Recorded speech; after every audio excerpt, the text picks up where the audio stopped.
wa amal ladzina amanu fa ya'lamuna annahu al-haqqu min rabbih. Jadi orang-orang yang beriman itu menyadari bahwa Allah menciptakan nyamuk atau yang kecil itu sudah barang tentu menunjukkan kebesaran. Fayaquluna madza aradallahu bihadza matala. Apa-apa harus sudah nyinggung sesembahan.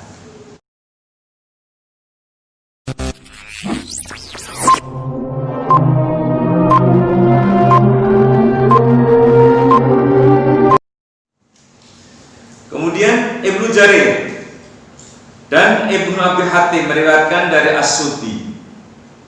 Dia berkata dalam menafsirkan ayat ini, menjelang kematian Abu Thalib, ini panjang. Menjelang kematian Abu Thalib, kaum Quraisy berkata, mari kita temui Abu Thalib.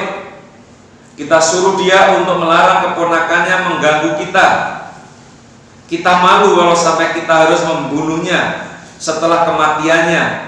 Hingga orang-orang mengatakan dulu pamannya Abu Thalib selalu membelanya, tetapi setelah pamannya meninggal dunia, orang-orang pun membunuhnya.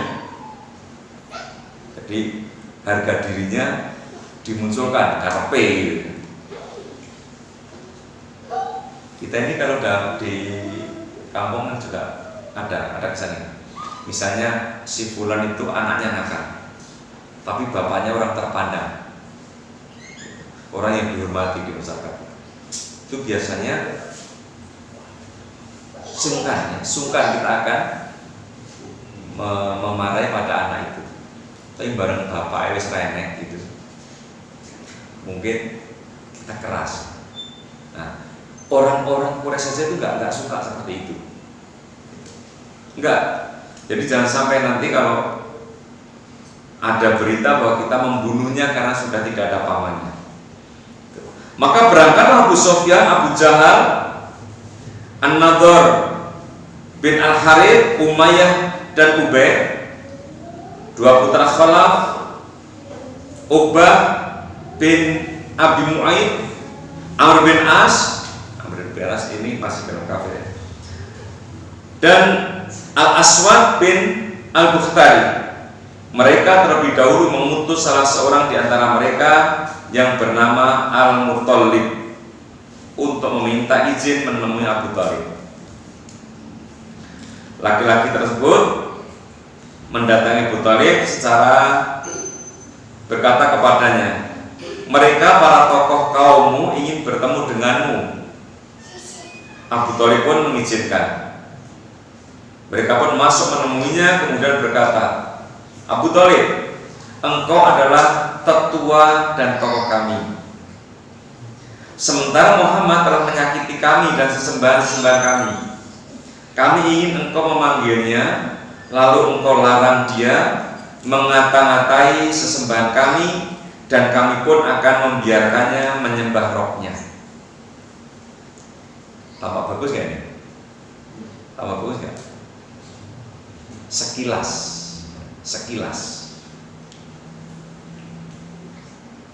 Abu Thalib akhirnya memanggil Nabi dan beliau pun datang.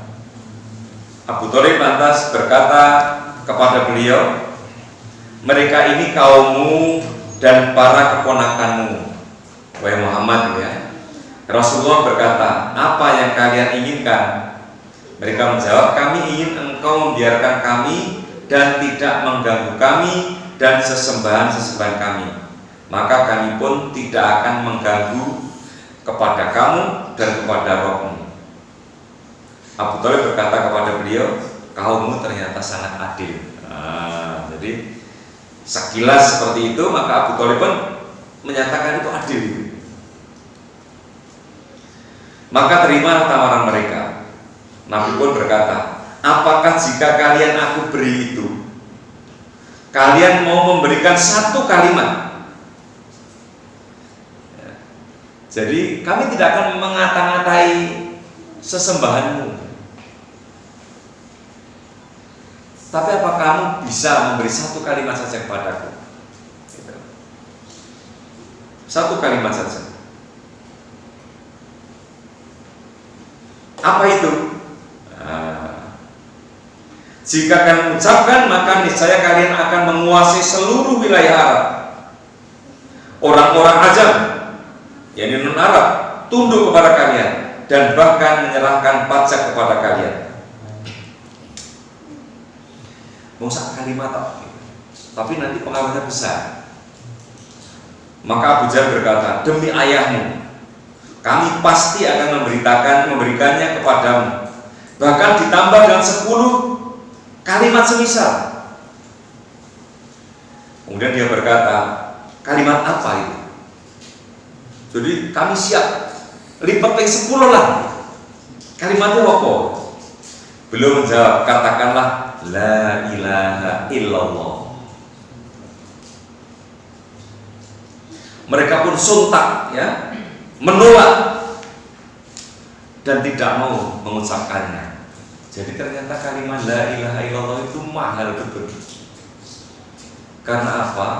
Yang akan menyelamatkan hidup, ya, yang akan menyelamatkan hidup untuk akhirat kita itu kalimat itu. Jadi kalau yang lainnya masih bisa lagi ditolerir gitu. Tapi begitu pernyataan kalimat la ilaha illallah, mereka ini kehilangan ini. Kok kehilangan? Dia mempunyai sesembahan macam-macam kok. Oke, tidak akan kami hina. Tapi ucapan ini, kalau mengucapkan ini, konsekuensinya kamu sudah akan meninggalkan itu semua. Nah, disinilah akhirnya orang-orang kafir Quraisy itu menolak. Ya. Nanti kalau kita baca lagi kisahnya Abu Thalib juga gitu. Abu Thalib itu menjelang meninggalnya hanya diperintah oleh Nabi Shallallahu Alaihi Wasallam supaya mengucapkan kalimat la ilaha illallah, dijamin masuk surga. Tapi apa? Gak mau, karena apa? Gengsi. Jadi orang tidak mau menerima Islam itu ada karena gengsi. Ketika Abu Thalib itu disuruh mengucapkan kalimat la ilaha illallah itu noleh pada orang-orang kafir Quraisy, pembesar-pembesar. Ditanya itu, berarti lagi bahasanya lagi tinga-tingu gitu, langsung disamber dulu. Ya Abu Thalib, aroghibu anta anti Abdul Muthalib. Abu Thalib, apa kau meninggalkan ajaran ini? Agama ini Abdul Muthalib. Abdul Muthalib apa itu? Musyrik. Omar kau tinggalkan. Nah, akhirnya sampai meninggalnya mengucapkan satu kalimat saja tidak bisa. Tidak sampai disuruh mengucapkan Muhammadur Rasulullah, la ilaha illallah. Sebab kalau sudah la ilaha illallah, otomatis juga, otomatis Muhammadur Rasulullah.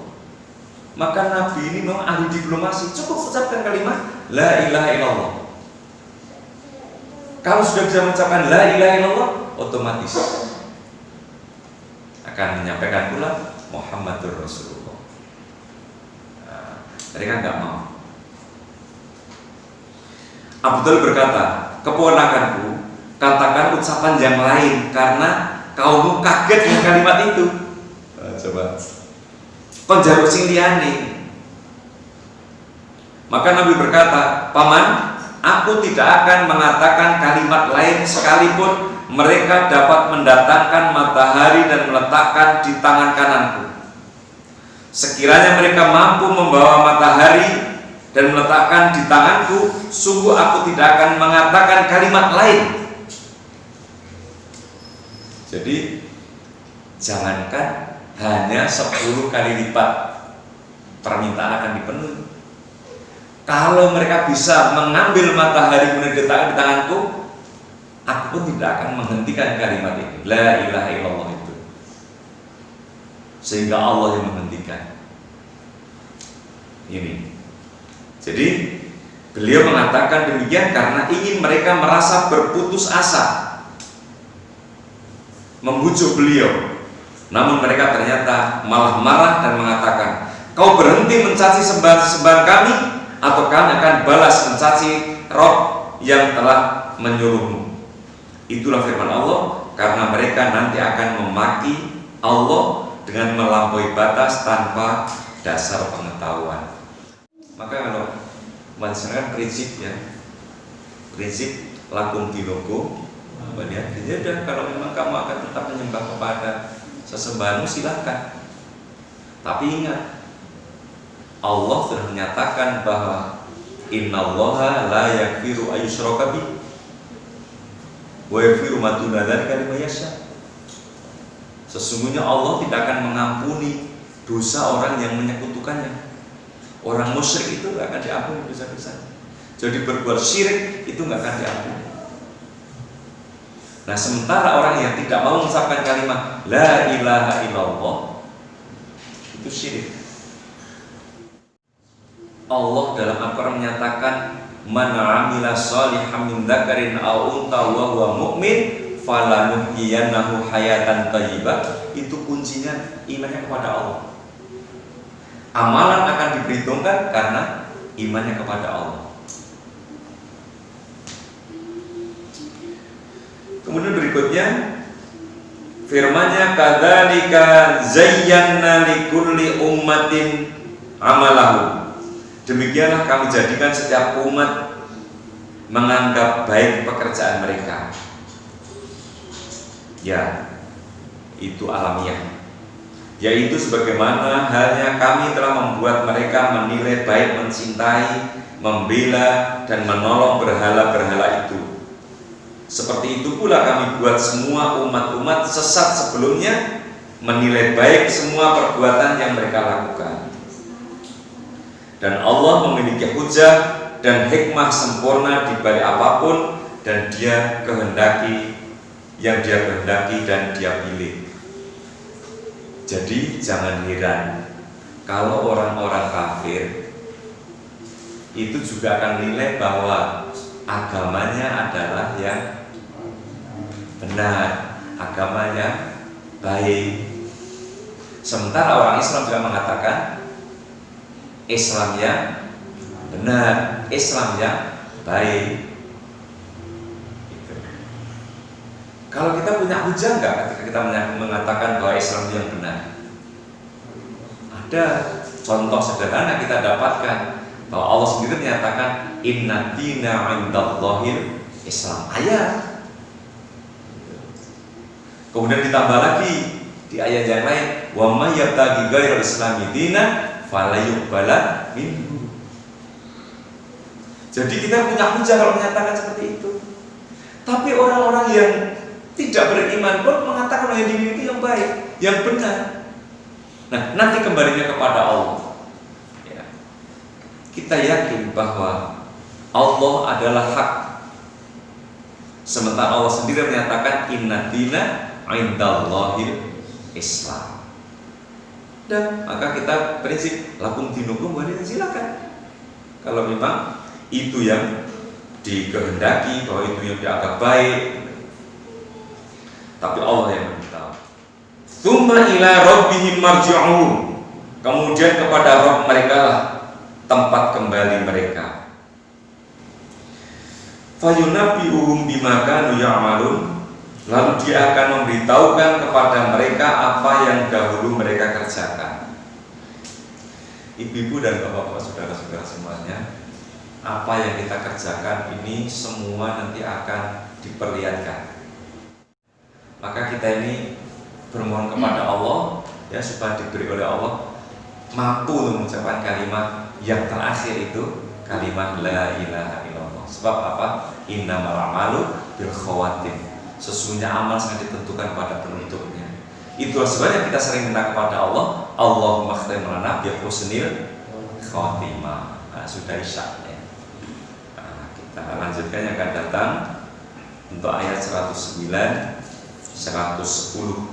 109 110 ini nanti akan bicara tentang bersumpah dengan nama Allah dan seterusnya. Mari kita akhiri dengan hamdalah.